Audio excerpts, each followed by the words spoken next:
ibang kanto na naman ito. Dito may stoplight, may pedestrian. Ito yung pedestrian namin dito. Meron siyang switch para kung saan ka tatawid. Ito sa kabilang pedestrian. Ito ibang street yan, kaya para maghinto yun. Tsaka kita mo yan, kamay na pula, bawal yun pag stop. Tsaka ito yung traffic light dito. Tsaka dyan ibang neighborhood na naman yan, Springdale State. Tsaka may pedestrian dito, tsaka mayroong switch dito para dadaan ka. Marami pang sasakyan ngayon kasi gabi na, kasi alas 8 na, palubog ng araw, alas 8 ng gabi. Daan tayo. Yan ang school dyan, may school dyan, may kuan pa, may sports car pa dyan. Yan, palakad tayo dyan. Yan, may gandun. Yan, sports car.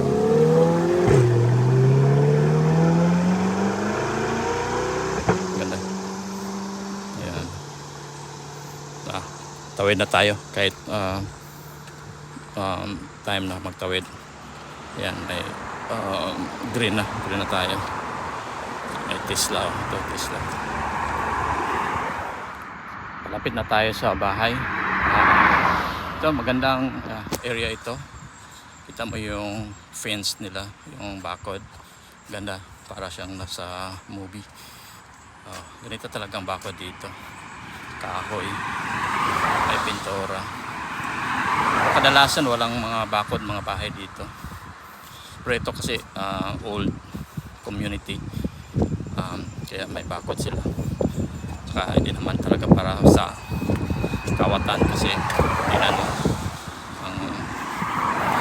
hindi naman mahaba. Dali lang din mapasok kung gusto mo talaga pasokin. Sa mga private community din ito, maganda din yung mga bahay. Ayan, may boat pa yun, sailboat. Napakaganda. Malayo kami sa dagat, mga 2 hours. Pero kasi may mga trailer sila. Ayan. Kaya madali lang sila magkuha ng mga sailboat, yung mga lancha sa atin.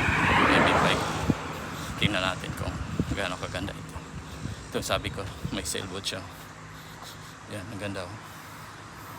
Yamaha. Ang gandang sailboat niya. Tingnan natin sa tayo. Yan. Ito yung sailboat niya. Napakaganda. Yan. Tsaka doon tayo dumaan. Tsaka ikot tayo. Yan. Ganda yung sailboat niya.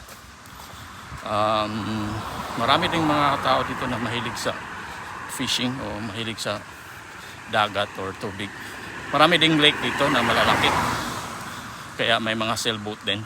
Kahit hindi sa dagat, may mga lake na malaki, pwede din sila naglalaro din. Kaya lang mga bangka.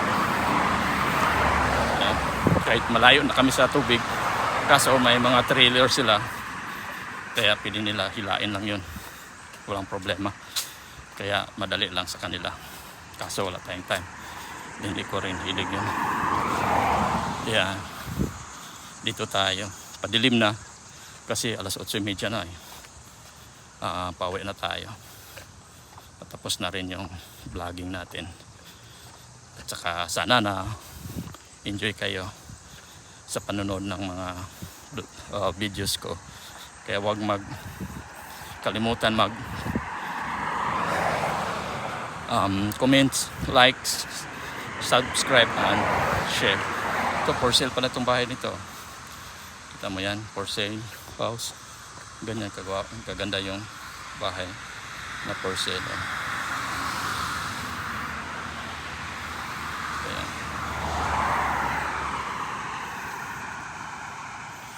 Gawin natin ng thumbnails. Ito mayroon silang recreational club dito. Tingnan natin. Maganda kasi ito. Ito yung sa mga neighborhood na mga recreation. Ayan. Springdale area recreational club. Tsaka makikita mo doon, malayuan lang tayo kasi bawat magpalapit tayo doon. Meron silang beach club, beach volleyball, tsaka may mga swimming pool doon. Kaya maraming tao dito. Marami din silang mga membro. May tennis court. Summer kasi ngayon kaya maraming tao naglalaro. Maraming tao pag summer or spring kasi maganda yung weather. Diyan tayo dumaan kanina. Yun, doon tayo kalayo. So habang walking, running tayo, yan, may magandang ano. Yan, sundan natin. Yan, mga kaibigan natin. Doon may neighborhood din yan, Springdale. Yan. At saka dito. Yan, malapit na tayo. Dito na tayo kasi bawal na. May mga tao malapitan. Yan, doon na yung mga parking area, malaki din. Diyan yung swimming pool nila. Yan. At saka pauwi na yung mga tao gabi na kasi. Yan. Ito yung neighborhood namin. Maganda siya, maraming sports, maraming activities. Kaso lang walang time. Saka puro trabaho. Maliban pag mag-off, ito, walking lang, hindi naman kasi logi ka pag nagbabayad ka ng membership kasi hindi mo man magamit. Palagi na tayo nagtatrabaho. Kaya hindi na tayo member dyan. Ito yung other side of yung shopping center namin na malapit lang para lang kung minsan maubusan ka ng pagkain. Ito yun siya. May Food Lion. Yan. May Food Lion dyan. Tsaka may washing. Meron din kaming laundry dito kasi iba yung mga Americana mga suot na masilan. Pwede mo ipa-cleaning dyan. May mga tax kwan din kami dito, tax professional, yung may mga problema sa tax or mag tax return ka na hindi mo alam. Yan, HR block. May vulcanizing din kami dito, tires, all about tires. Yan, may karate pa dito. Dyan yung bawit tayo. Yan, may sports car. Ganda kasi pag summer, maraming mga sasakyan na lumalabas na mga magaganda. Yan, palibot na tayo. Left turn tayo dyan sa may traffic light. Pauwi na tayo. Ito yung kanto na pauwi na sa amin. Dito may traffic light. Saka magpa-left turn tayo. May sale site din dito. Ayan o. Iwan ko kung anong career yan, company. Saka dito ito ko yung sabi ko sa inyo na may mga binta na mga gulong, just tires. Pwede din siya magpabulkit kung hindi masyado masira yung damage yung gulong mo. Pwede din magpa-change oil. Kita ko. So ito yung malapitan na shopping center namin na maliit lang siya pero halos kompleto. Ito yung Just Tires. Gabi na kasi kaya wala nang mga empleyado, wala na ring sasakyan. Mag alas 8:30 na ng gabi, pero may araw pa rin. Ganito talaga dito pag summer. Ayan. Pinecrest Point, ito yung namin, shopping center namin dito na maliit lang siya pero halos kompleto. May mga garden tools din yan, garden product.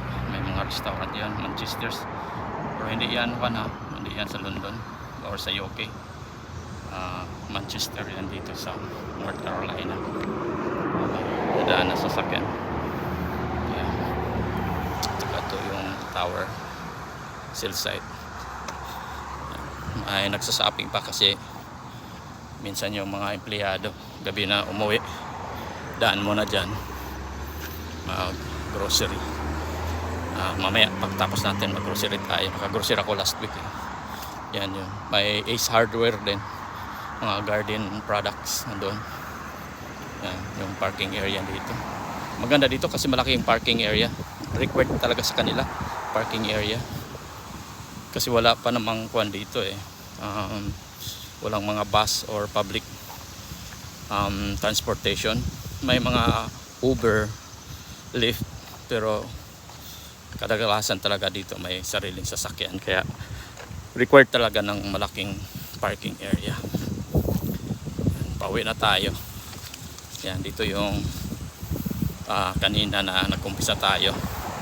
So nakatatlong oras tayo kasi pa video tayo, palakad-lakad, video, voice over.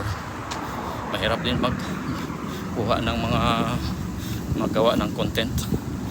Kailangan mo talaga madaldal para makapagbigay ka ng magandang